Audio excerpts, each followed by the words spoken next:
ni Raymond Fortun nakaharap na sa Senado ang retiradong pulis na nagkasa ng baril laban sa isang siklista. Humarap ito upang ipagtanggol ang siklistang si Alan Bandiola na nag-viral ang video na panood nito bilang isang namuno sa organisasyong siklista. Kaya tawag pansin ito sa kanya ang mga pangyayari at nagbigay ng aksyon at agarang tulong para sa isang kawawang siklista. Ni Raymond Fortun. Yes, actually, Kasi siya naman yung unang nag-post talaga nito regarding yung video. Kayo po yung nag-post as a lawyer and as a cycling enthusiast. Probably you can say something to this committee. yeah, actually, I was about to call him after Gerald Torres. Please go ahead, Attorney Fortun. This time, you are our resource person.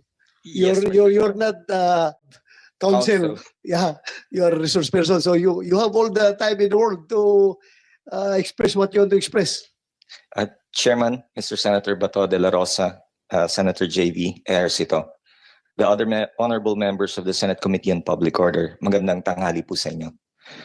At around 10:30 a.m. of August 27, 2023, a member of Pinoy Road Bikers Incorporated, a SEC-registered cycling forum, which I am one of the moderators, and after expressing to me his concern about how a friend of his was maltreated by a gun-toting motorist, forwarded to me a video of a road rage incident that occurred 2 weeks prior.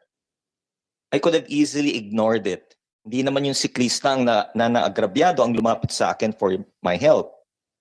Nakakatakot yung itsura nung naglabas at kumasa ng baril. And my initial instincts was not to get involved. However, a voice inside me, a conscience that has been molded by my favorite saint, Saint Josemaria Escriva, whispered to me that this man had done the same act of threatening others in the past. This wasn't the first and last time he will do it to a cyclist, a motorcyclist, another motorist, or a neighbor. Saint Josemaria has exhorted laymen to be spontaneous in moments like these, to be selfless despite the obvious risks to life, to be a saint in the middle of the world. I posted the video on my Facebook page and asked for help to identify the gun-toting individual. I knew that there was no financial gain for this act.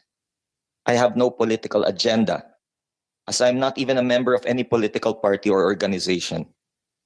Hindi ko kailangan magpasikat. My close friends and even the media know that I enjoy my privacy. But my duty as the moderator of the largest cycling forum in the Philippines and my duty as a citizen of this country compelled me to help the poor cyclist, to get this madman off the streets, to protect other Filipinos who might be his victims in the future. Nung kinagabihan, nag-usap kami mismo nung siklista. Sinabi niya na takot siya para sa pamilya niya. Kahit na nangako ako na ilapit siya sa mga senador tulad ni Senator J.B. Ejercito, Bato de la Rosa, or Pia Cayetano. Kahit na sinabi ko na ibibigay ko sa kanya ang lahat ng attorney's fees ko kung ito ay ibibigay ng husgado. Tinanggihan niya ang aking alok na tulong legal dahil sa tinding takot para sa kapakanan ng kanyang pamilya. Ginamit niya po yung word na riding in tandem. Pwede niya pong aminin yan ngayon. His refusal to avail of free legal services did not dishearten me. Instead, it steeled my determination to pursue this matter, even if it meant exposing my family to danger. For I come from a state university where the graduates live by the motto, kung hindi tayo kikibo, sinong kikibo? Kung hindi tayo kikilos, sinong kikilos? Honorable Senators, I come to this hallowed chamber to ask for your help. Yes, you do have the power to conduct investigations to ferret out the truth not only on what happened between Alan Bandiola and Wilfredo Gonzalez on August 8, 2023, but also to find out from where Mr. Gonzalez acquired the temerity to pull out and cock his gun on an unarmed cyclist. Sinong nagbigay sa kanyang lakas ng loob? Sino ang kanyang sinasandalan? Ano ang ginawa ng mga responding policemen? Why was Bandiola left alone, afraid and hungry for 5 hours at Galas Police Station? The only outcome being a handwritten kasunduan that even left out the details of the grave threats committed by this ex-policeman, who should be held responsible for Bandiola's seeming loss of faith that his honor would be vindicated, and that the perpetrator would be punished.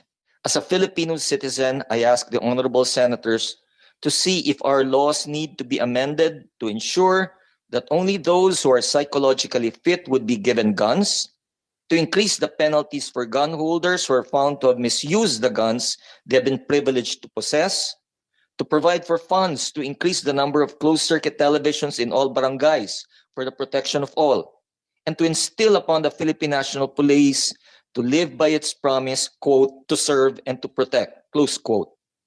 Finally, I believe it is about time that a law be passed that truly encompasses the needs and protection of cyclists, to consider tax incentives to companies that provide bike parking areas and shower facilities, to consider giving tax exemptions to employees who use their bicycles instead of their cars as a practical way of decongesting Metro Manila streets, to reduce the customs duties and taxes for bike parts so that the same may become more reasonable for the bike-to-work community, and to improve the bike lane infrastructure so that more people will be encouraged to use the bike lanes in going to and coming from work, if not for exercise. What happens to Mr. Gonzales is not my concern. That is a police matter. Kung ayaw ng siklista na makulong si Mr. Gonzales para di na mangyari sa iba yung ginawa sa kanya, nasa sa kanya na yon. My only wish is that out of the Senate investigation, laws will be passed for the protection and good of all, for cyclists as well as the general public. I have faith that you fine gentlemen and ladies of the Senate can make this happen during our time. Maraming po salamat. At dito, nasabon si General Torre dahil nakitaan ito ng pagpabor sa isang retiradong pulis o mga lapses laban sa siklista. Okay. Official version ng QCPD, General Torre, bakit nagkaganon? Sa aling aspeto ng investigation, sir, may I clarify, Your Honor? Yeah, bakit hanggang alarm or scandal lang ang na-file yung kaso? Nakita man sa video na mayroong baril na binunot at kinasa. Hanggang alarm or scandal lang bang kaya nating ipapataw doon? Your Honor, the viral video came into my attention at around noontime. I was having lunch in my office. It's a Sunday. It was passed to me, and I made a comment, actually, on the hindsight. It's a very strongly worded comment. I said there, if I can recall it, not on exact words, but the first line there is, yari kang kalbo ka. Ang pinakadapat mong gawin ay sumurrender sa pinakamalapit na police station para hindi na Pati tayo. ako, tinamaan ako doon sa Sorry for that, Your Honor.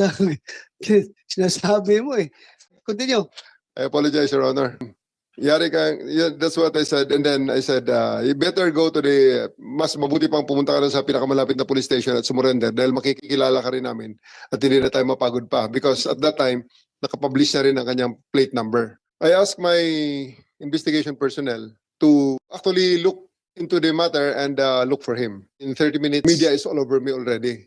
The media, because it is a Sunday and it's a slow day, are coming over to ask for my comment after I posted that comment. I have good relations with the media. I asked them, come over if you have nothing to do. Let's have some coffee in my office. Fortunately or unfortunately for me, they came over at around 2 o'clock, 3:15, Mr. Gonzales came over my office. I was already given the feedback that he was already located. It's very, very easy for my personnel to look for him because some of my personnel knew him. So I told them, bring that guy over here and let's talk. And when he came over the office, I got some initial interrogation. And that's the first thing that he told me, that it is already settled. He had already made peace with the other party. In my assessment, indeed, I thought it was an issue already. Considering that it happened on August 8, it was already August 27 or 28, and it's already around 3 weeks. So I assessed that if there's somebody who is really aggrieved in this matter, they would have already come out in the open and have already made a ruckus in the media or in the other forum.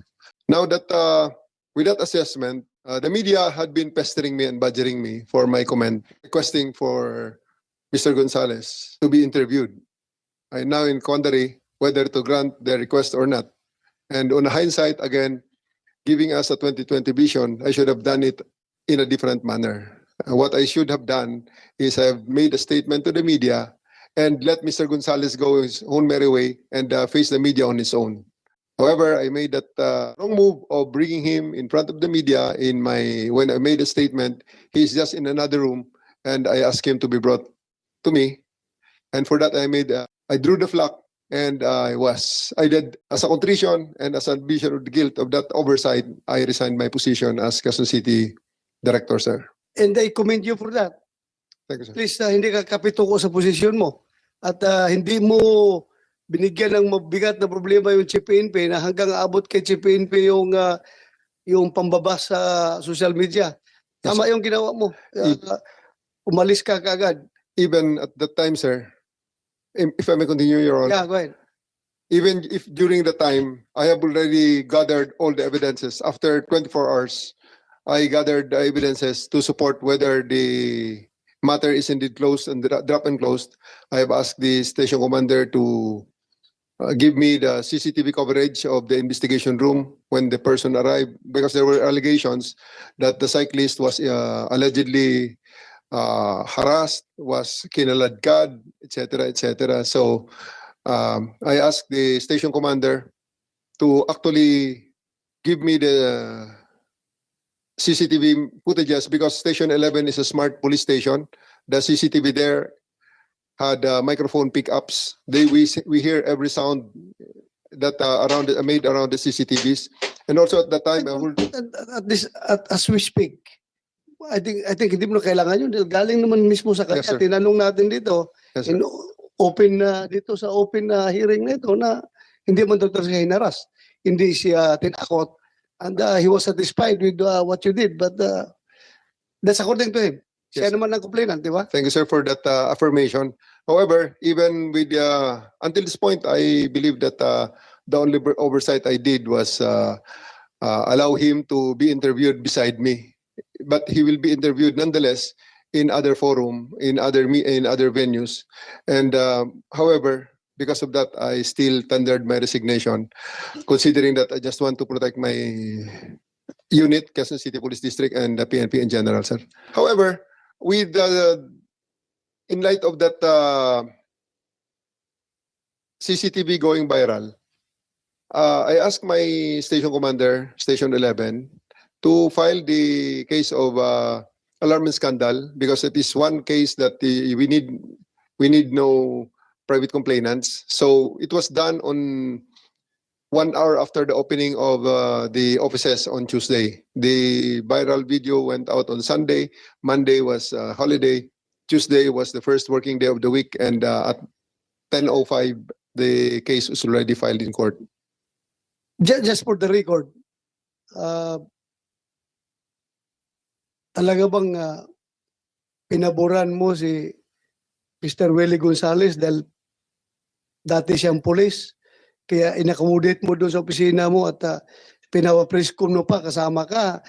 Was that really your intention na bigyan siya ng pabor? No, sir, because I really don't have any reason to do so, because I don't know him, and that's the first time I met him, sir. Thank you. Nag-uulat, what's new?